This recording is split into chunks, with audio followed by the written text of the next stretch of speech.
The Spin-Off Podcast Network.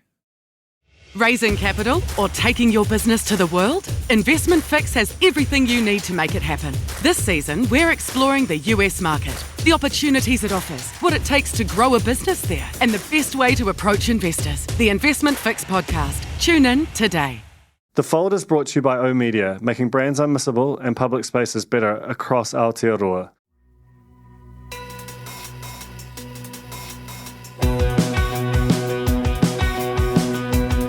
No mai hoki mai ki a The Fold. E mihi ne, ko Duncan Greive talking wa.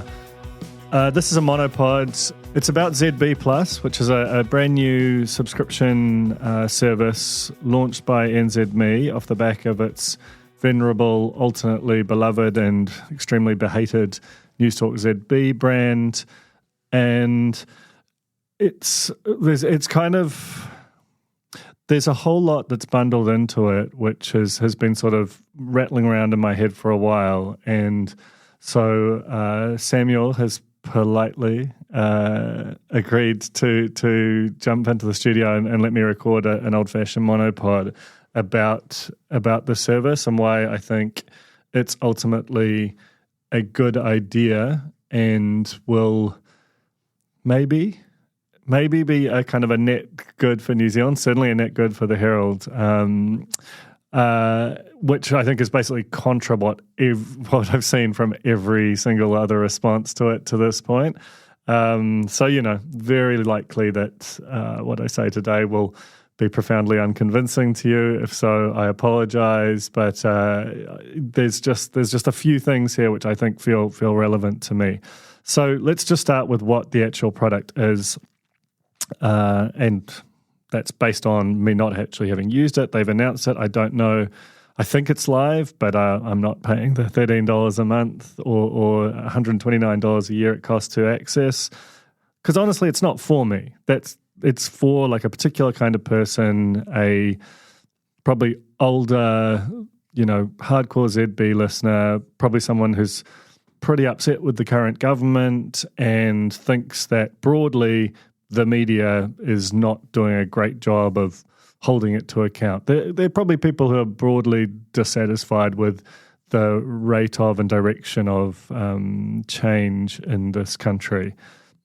I'm not one of those people. I doubt many of my listeners, certainly spin-off readers are, but they're a sizable constituency here. And basically the service will provide opinion from a range of people. The names that they nominated on the announcement are Bruce Cotterill, who's like a company director, Oliver Hartwich, who's I think the head of the New Zealand initiative, Jamie Mackay, who does the country, which is a sort of a kind of a rural farming segment on ZB, Muriel Newman, who's a former ACT MP, Fran O'Sullivan, the sort of business editor emeritus at the Herald, and Catherine Rich, who is, I think, head of the Grocery Council, something like that, a sort of a minor or major player in the dirty politics as well.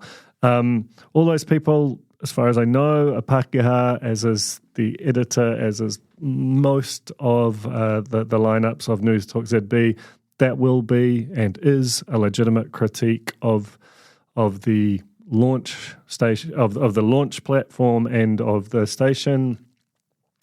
That media, the story of media over the last sort of 5 or so years has been of kind of realizing that it was a far too white place, and that was both kind of morally wrong and also just exclusionary to a large and growing chunk of New Zealand's population. And, a big part of what media has done, some places better than others, over the past 5 years has been to try and rectify that. And that's a big generational, multi-decade job that was inevitably going to be done sort of, badly and well at the same time, and invariably will always be incomplete.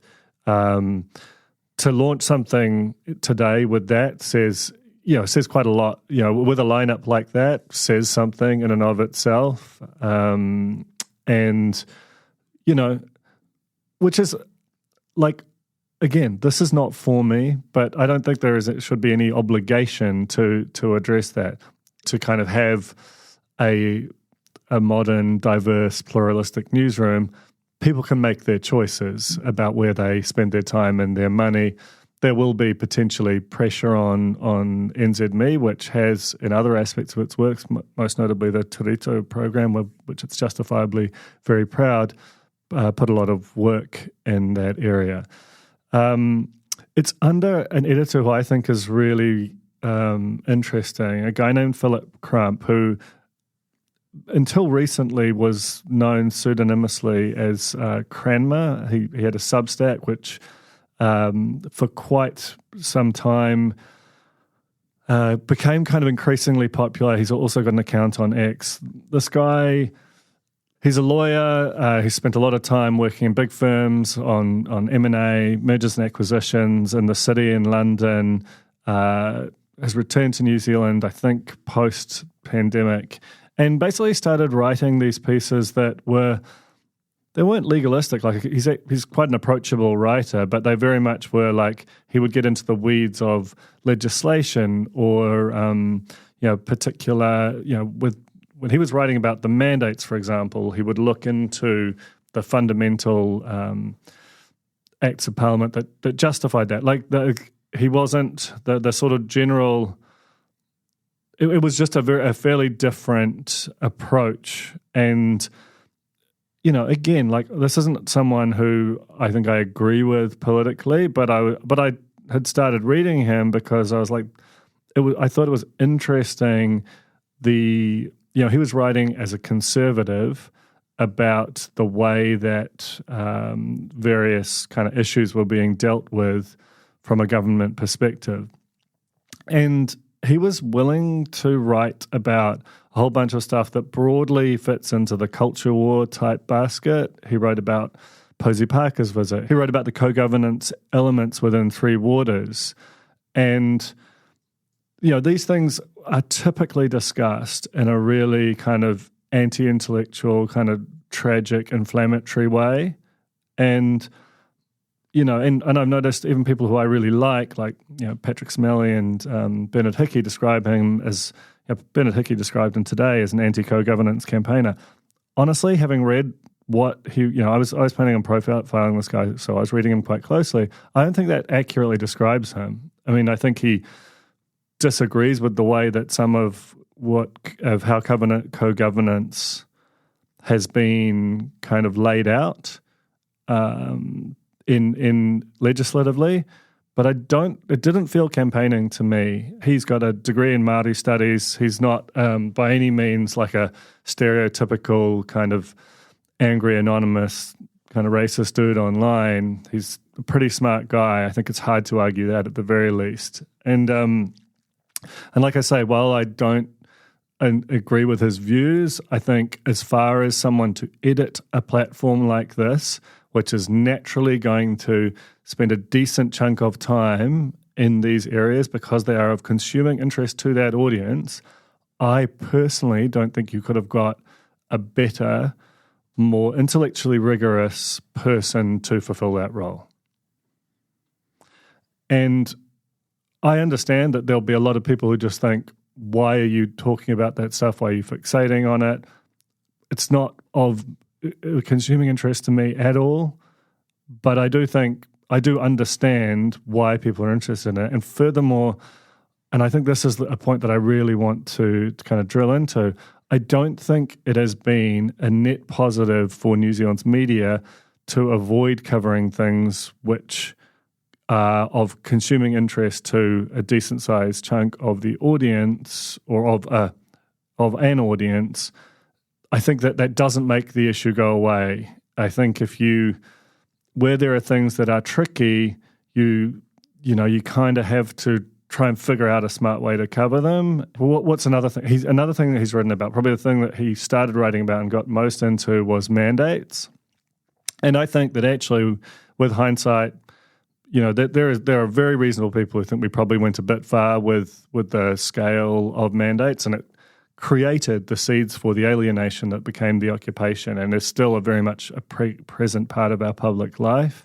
But I think as media, at the time, we didn't really scrutinise the sort of need for the scale of mandates that we had as much as we probably should have, because it was scary. It was like a really difficult time to operate. So what am I saying here? Basically, I think that there is a mainstream media which discusses a particular basket of issues in a particular kind of way, and that's great for most people most of the time. But just as we need a strong Māori media sector, just as we need a Pacific Media Network to kind of give voice to those views, that kind of agitated, sometimes angry, often but not exclusively Pākehā sort of right-wing view, it's better that it have a platform where it is kind of controlled and kind of given a logic and a rigor and a test than it is just kind of festering away on Telegram and, in WhatsApp groups and in private Facebook groups. I just fundamentally believe that. I believe that very, very deeply. And I think if you're going to do something like this, ZB is the most obvious place to do it. And I think Philip Crump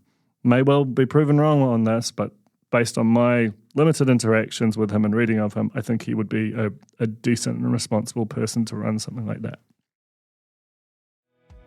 The Fold is brought to you by O Media, making brands unmissable and public spaces better across Aotearoa, with over 4,000 out-of-home advertising sites nationwide across both street furniture and retail centres. I'm super grateful to O Media for enabling us to make unmissable connections with Kiwis. Ready to rediscover the joys of cycling?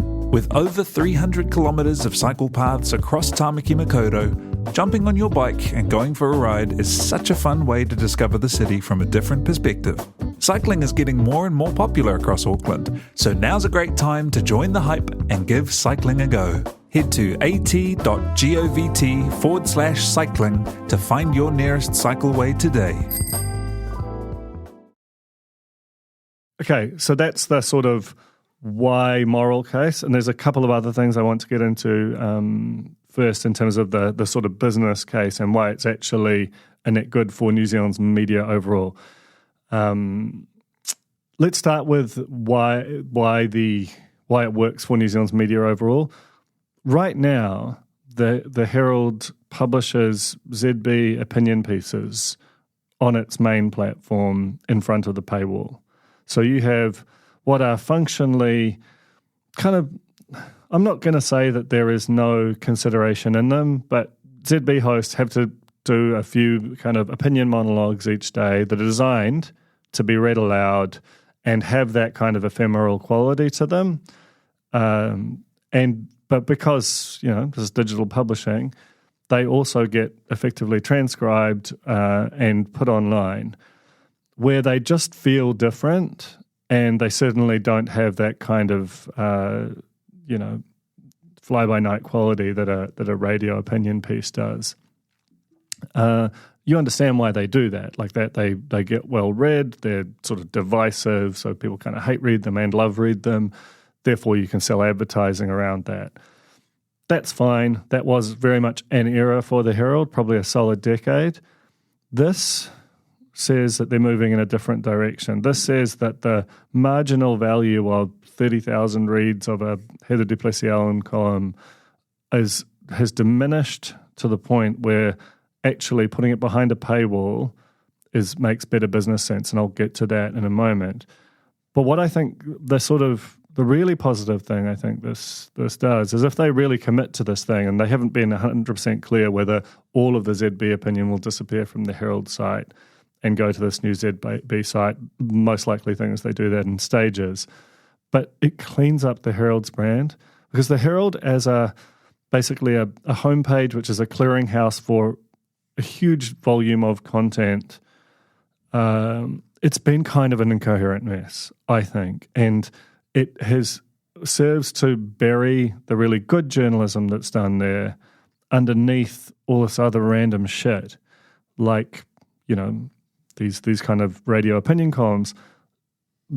there's a finite amount of space on that homepage, which is by far the biggest driver of traffic around NZME's properties.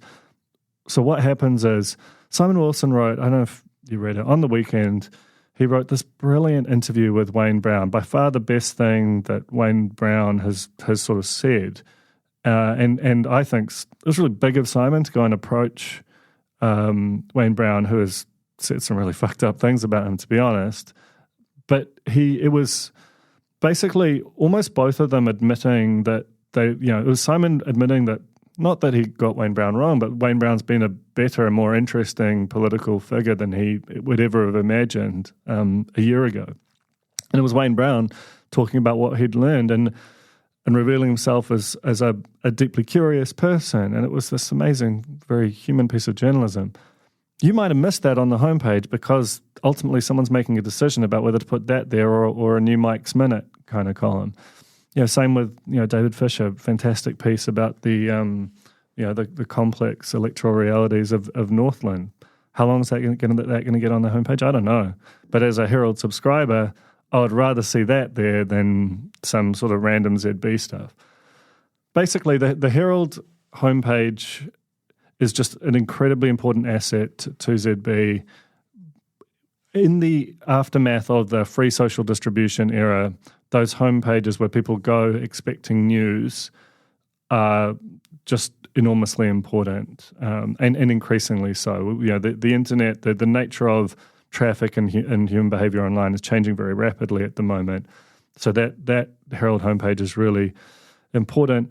If ZB can just be a sort of a little tab on it, like a section that's much like the way it treats Business Desk or Viva, and it's all behind a paywall, and the balance of it is either free commodity news or the sort of luxury journalism that it's trying to do with the Herald, that's a more coherent product.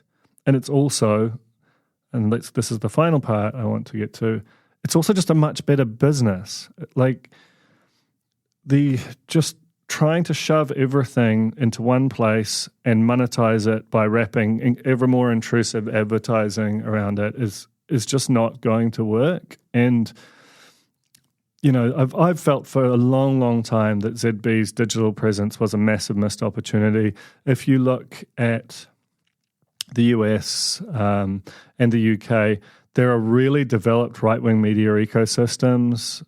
Again, you don't have to love them, but they exist. This is a business opportunity, and ZB having high-margin businesses helps fund Simon Wilson on the Herald and helps fund podcasts or radio shows you might like. Like, it's just, I think, personally, in our interest for NZME to be a really well-functioning, profitable, outward-looking, expansionary business versus, even if it contains some brands that might not be for us. So, we remove that content from a general audience and place it into a narrowly specific audience. Right-wing media globally is a huge business, but when it goes mass, it gets kind of crazy, as you see with Fox News. But when it's behind a paywall and it's really learning about what its audience wants, and especially with someone like Philip Crump in charge of it, I think that it has the potential to be a bit more sort of, I don't know, a kind of calmer, more disciplined space. Every likelihood I'm proven wrong here, but if you want to, even if you believe that the sort of ZB style media is bad, surely it's better that it be behind a paywall than it be front and center of one of the two biggest news brands in the country. But as I said, I do think that there is a market for this. I think you're targeting a demographic which has money. Even though this is opinion driven, I think there's the fact that when you pay, you get to comment. I think there's kind of natural community affinity stuff that happens there. So fundamentally, I think that you've got the Herald as a great subscription product. You've got Business Desk, great subscription product. You've got Viva, TBC on that. I'm actually recording this on its 25th anniversary. They're celebrating that, but they're also farewelling their editor, Amanda Linnell, who's done a great job over it with the brand over a number of years. So TBC on Viva as a subscription product, but I certainly think that ZB Plus, an unabashedly right-wing, opinion-led site, is smart business from NZME, and we'll see how the whole thing goes. We'll see how it plays out. But I personally would rather that there be a controlled, professionalized environment for those kind of views versus the complete unregulated chaos of social media as the natural resting place for them. I believe that so deeply. And, if you don't, all good.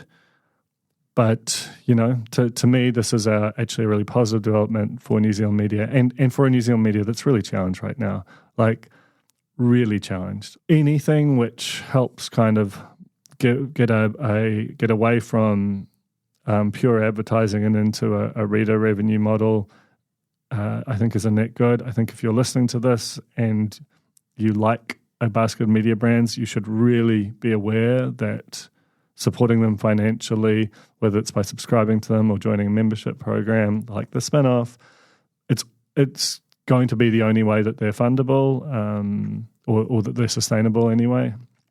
So, because there's no, Labour tried to get involved in that, and, I think we all know how that went. But, it's basically we're moving into an era where it can't be just advertising. It has to be advertising plus audience revenues, and I just think ZB Plus is a smart one. So that's my whole thesis of it. We'll see how it plays out from both a business and an editorial perspective. But thanks for listening, and thanks very much for Samuel, who I know disagrees with me on this, for recording, and particularly to O Media for supporting the Fold over such a long period of time. I really appreciate that. Ka kite. That was The Fold, brought to you by our partners at O Media, making brands unmissable and public spaces better across Aotearoa. Huge thanks to O Media for sponsoring this episode of The Fold and enabling us to make unmissable connections with Kiwis.